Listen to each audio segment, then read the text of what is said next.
السلام علیکم. رمضان کے سامع میں مدیحہ نقوی آپ کو خوش آمدید کہتی ہوں اور قرآن پاک کی آیت سورہ بقرہ کی 180ویں آیت کے جو ترجمہ میں نے آپ کے سامنے رکھا وہ ایک بہت بڑے نقطے کی طرف اشارہ کر رہا ہے. پہلے زمانے میں لوگ زبانی کلامی باتوں کا بہت احترام کرتے تھے اور جو لفظی بھی کمٹمنٹ ہوتی تھی لوگ اس کا پاس رکھا کرتے تھے، چاہے وہ رشتے کے حوالے سے بات ہو، چاہے وہ جائیداد کے حوالے سے بات ہو، چاہے وہ کاروبار کے حوالے سے بات ہو. لیکن آج کل کا وقت مختلف ہو گیا ہے.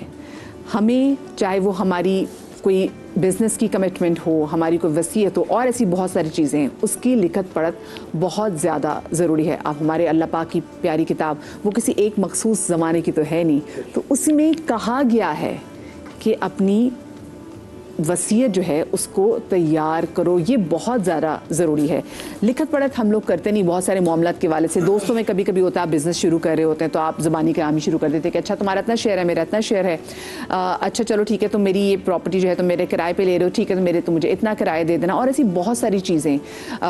لوگ کچھ ملک سے باہر جا رہے ہوتے تو کہتے ہیں کہ ٹھیک ہے جی میرے گھر کا کرایہ آئے گا اتنا، اتنے فیصد میرے گھر والوں کو دے دینا، اتنے فیصد زکوٰۃ نکال دینا.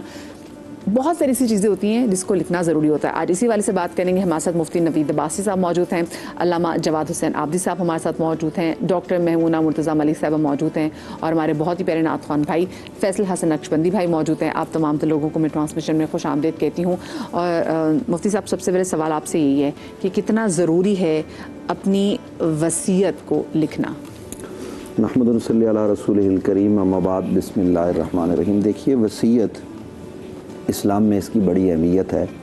ابتدائی اسلام میں وصیت کا کرنا واجب تھا، لیکن جب وراثت کی آیات آ گئی، یوصیکم اللہ فی اولادکم للذکر مثل حظ الانثیین، جب یہ آیات آ گئی تو اب اس کا وجوب تو نہیں رہا، لیکن اب بھی وصیت کی جا سکتی ہے. یعنی وصیت جو عرف میں کہتے ہیں وصیت، ایک تو یہ ہے نا کہ میں جیسے ابھی آپ نے کہا باہر جا رہا ہوں تو جتنے عرصے میں 2 مہینے باہر رہوں گا، یہ معاملہ اور ہے.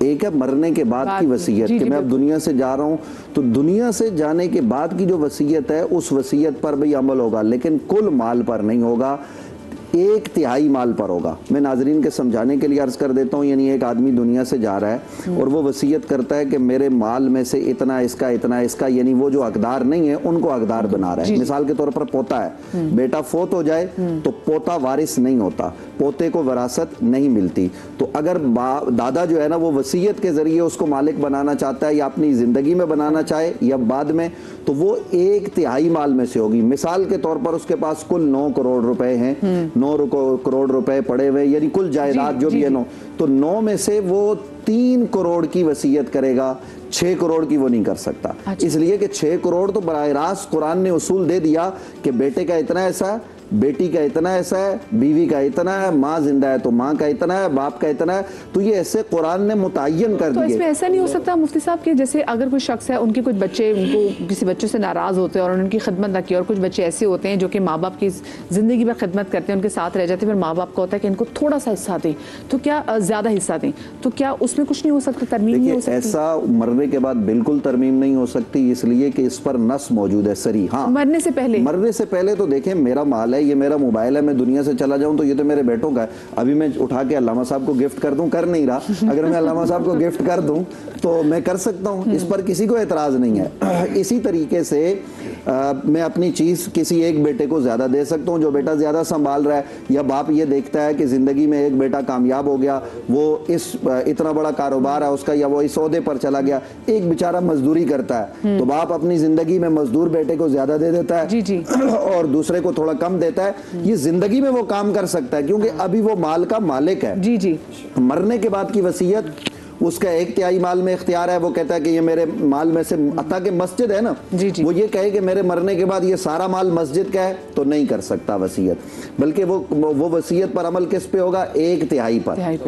ہاں اگر وہ کہتا ہے میں زیادہ مال، ایک آدمی مالدار ہے اور وہ سارا مال دینا چاہتا ہے اور بیٹے بھی ماشاءاللہ سارے ویل سیٹ ہیں، بیٹیاں بھی سب کچھ ہیں، اور وہ سارے باہمی مشاورت سے کہتے ہیں نہیں ہمیں باپ کا مال تو نہیں چاہیے، سارا کا سارا رائے خدا میں خرچ کر دیتے ہیں ان کی وصیت کے مطابق، تو وہ باہمی مشاورت سے اپنا اختیار چھوڑ سکتے ہیں. لیکن جب بھی کوئی وصیت کرے گا مرنے والا تو وہ 1/3 مال کی کرے گا، وہ بھی اس کے کفن دفن پر خرچ کے بعد جو بچیں گے، کیونکہ کفن دفن پر بھی 1/3 مال میں سے خرچ ہوگا. وہ جو وارثوں کا ہوگا وہ نہیں ہوگا, اس کو نہیں چھیڑا جائے گا. علامہ صاحب, کوئی شخص اگر اپنی زندگی میں اپنی وصیت لکھ دیتا ہے اور اس کے بچے اس سے متفق نہ ہوں, دین اس کی پھر کیا حیثیت ہوتی ہے؟ بسم اللہ الرحمن الرحیم. دیکھیے وصیت کے حوالے سے تو قرآن مجید کی سری آیت جس کو سب گفتگو کے آغاز میں پڑھا بھی گیا, روایات میں بھی اس کی طرف بہت زیادہ جو ہے ہمیں توجہ دلائی گئی ہے. ایک حدیث ہے, پیغمبر نے ارشاد فرمایا کہ الوصیۃ حق علی کل مسلم, ہر مسلمان پر حق ہے اس کی طرف اللہ کی طرف سے کہ وہ وصیت کو کرے.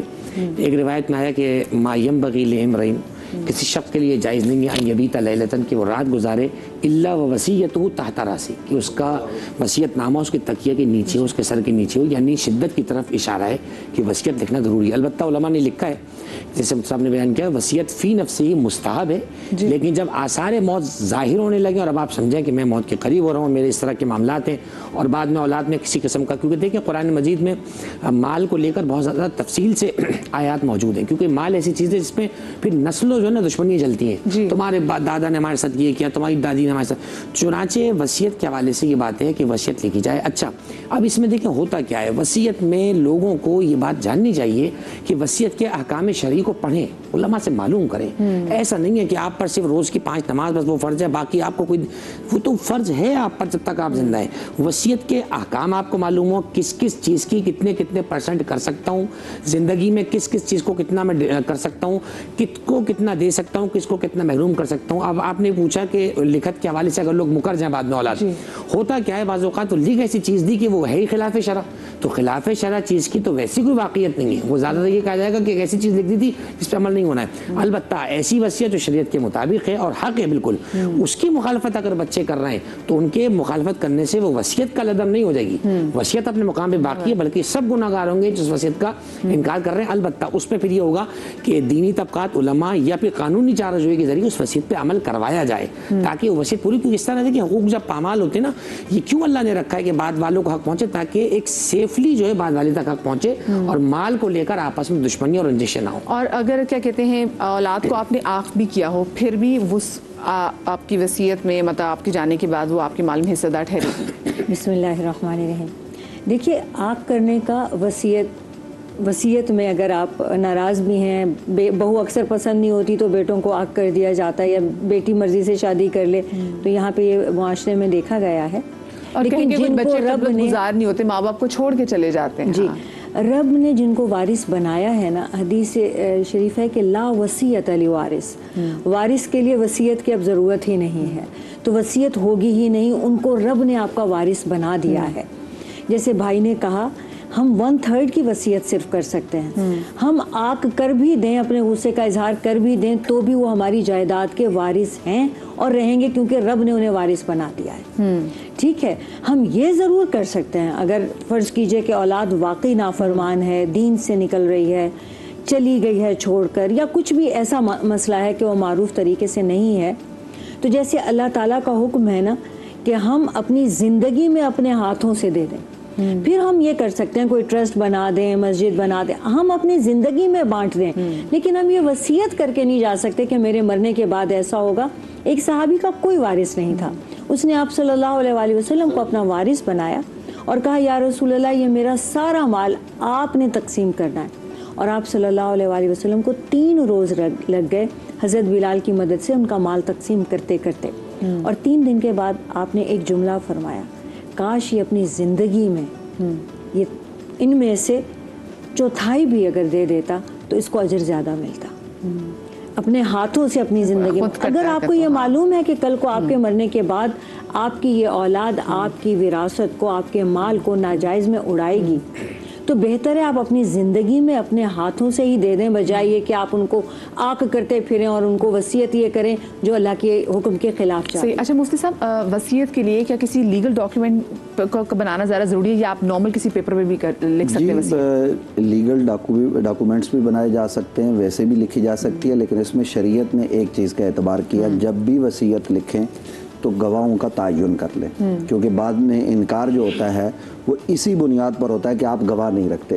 بلکہ میں تو یہ کہتا ہوں زبانی کوئی بات دنیا میں بھی نہیں ہونی چاہیے. یعنی ہم زندہ ہیں تو میں اور فیصل بھائی کوئی معاہدہ کرتے ہیں تو ہمیں اس معاہدے کو لکھ لینا چاہیے اور اس پر گواہ مقرر کر لینی چاہیے، کیونکہ زندگی کا تو کچھ پتہ نہیں ہے۔ تو اس لیے وہ ہمارے ایک دوست ہیں، انہوں نے کہا جی زبانی ہم نے کاروبار کیا اور وہ ان کا انتقال ہو گیا کووڈ میں، اب میرا سارا مال ڈوب گیا، تو اب وہ مال ان کو کب ملے گا کہ جب انہوں نے زمانے میں لکھا ہوا ہوگا لیگلی۔ تو یہ چیزیں ہمیں لکھ لینی چاہیے، جیسے حضرت نے کہا نا لکھنے کا، کہ لکھنے امور لکھ لینے چاہیے اپنی زندگی کے تمام امور۔ آپ پیسہ خرچ کرتے ہیں وہ بھی لکھ لیں، کس کو دے رہے ہیں، تو لکھنے کو لازم کر لیں۔ اور یہی مرنے والا بھی اگر کر رہا ہے یا وہ ابھی مر نہیں رہا ہے، پہلے سے اپنی وصیت تیار کر رہا ہے، تو وہ وصیت جب لکھے تو دو گواہوں کے اس پر دستخط بھی کروا لے، تاکہ اس کے مرنے کے بعد اگر ان سے پوچھا جائے تو وہ کہیں گے جی ہمارے سامنے یہ وصیت لکھی گئی۔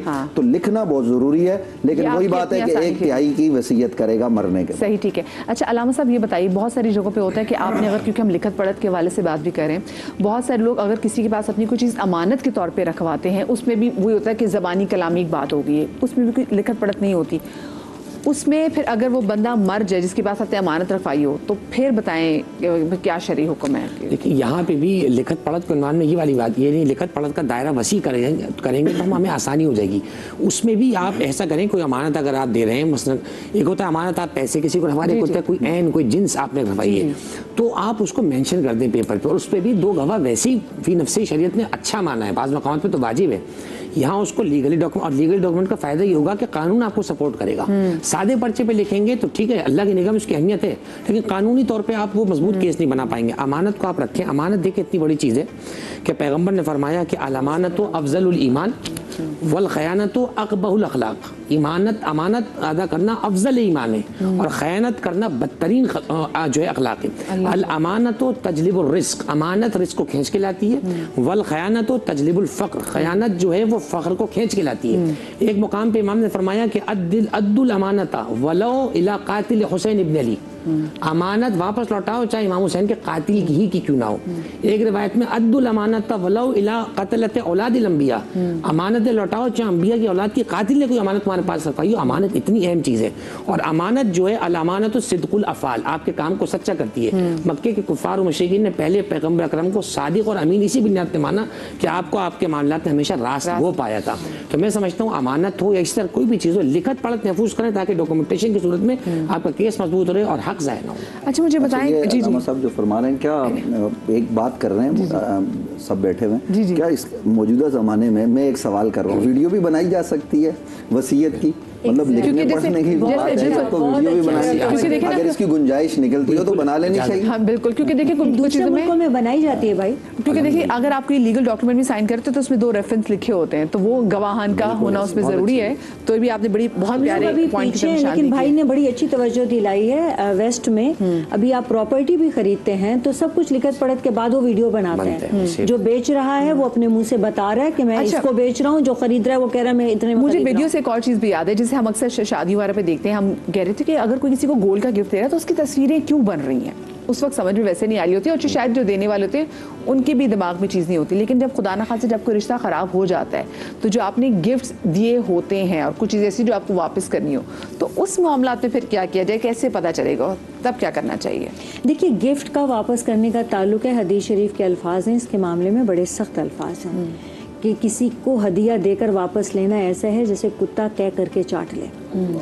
تو اور قرآن کیا کہتا ہے طلاق کے معاملے میں کہ تم اگر خزانے دے چکے ہو، ڈھیروں ڈھیر دے چکے ہو تو بھی واپس نہ لو۔ تو گفٹ نارملی واپس لینا جو ہے نا، یہ اخلاق کی بدترین صورت ہے کہ آپ کسی سے کہ آج محبت سے کچھ دیا ہے اور کل خفا ہو گئے، چاہے وہ طلاق ہو چاہے وہ خلا ہو، طلاق ہو خلا ہو، منگنی ٹوٹے، ہمارے ہاں تو منگنی بھی ختم ہوتی ہے تو جوڑے واپس مانگے جا رہے ہوتے ہیں، وہ پہنے ہوئے جوڑے جا رہے ہوتے ہیں اور انگوٹھی جا رہی ہوتی ہے۔ دیکھیے رشتہ ختم ہونا اٹ سیلف بہت تکلیف دہ اذیت ناک معاملہ ہے۔